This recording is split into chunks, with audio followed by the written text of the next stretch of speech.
Hey guys, so today I'm going to talk to you about Later by Stephen King.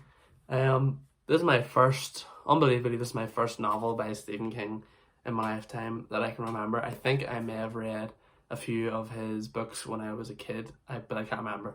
So I'm just going to pretend like this is my first one. I loved this book. I read it in about 3 hours. It's only 240 pages, and there's not that many words in each page.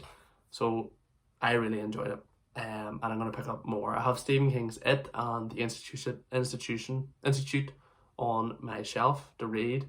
I'm now looking really forward to reading them because I was a bit worried that maybe I wasn't going to enjoy them. But yeah, I love this book.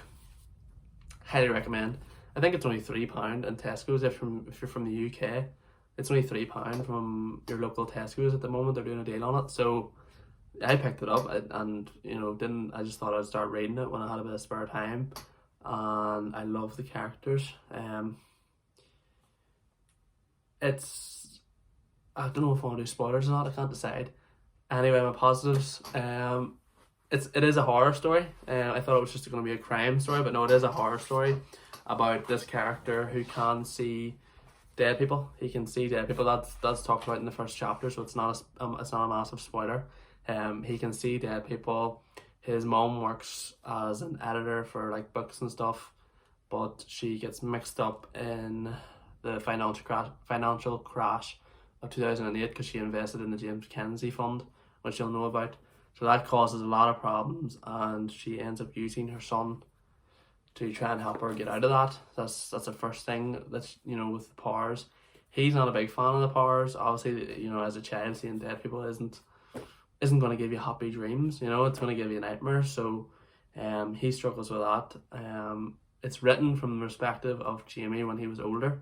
So it's Jamie when he's 23, talking about this book as he writes it. So, yeah, I enjoyed that. It's from his first person's perspective.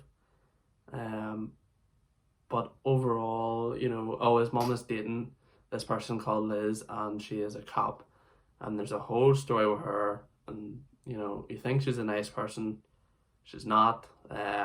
So that's a huge part of the plot. I thought her character was done quite well.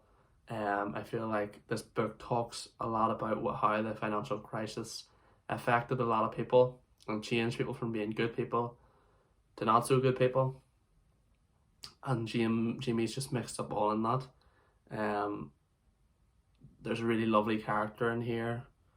He's a professor. I really liked his story. Yeah, so I really just liked how Stephen King writes his characters and stuff. So it was a great book. I give it a 8 out of 10. Highly recommend. You should definitely pick it up if you want to read something a bit different, and a bit short. Just a nice Sunday evening read. So if you're new here, these are the type of videos I do, book reviews and just tags and stuff. If you'd like to see more of that, then hit the sub button. If you're an old subscriber, thanks for coming back. It means a lot. Please like the vid, comment if you've read this book and if you thought it was good, and I'll see you in the next one.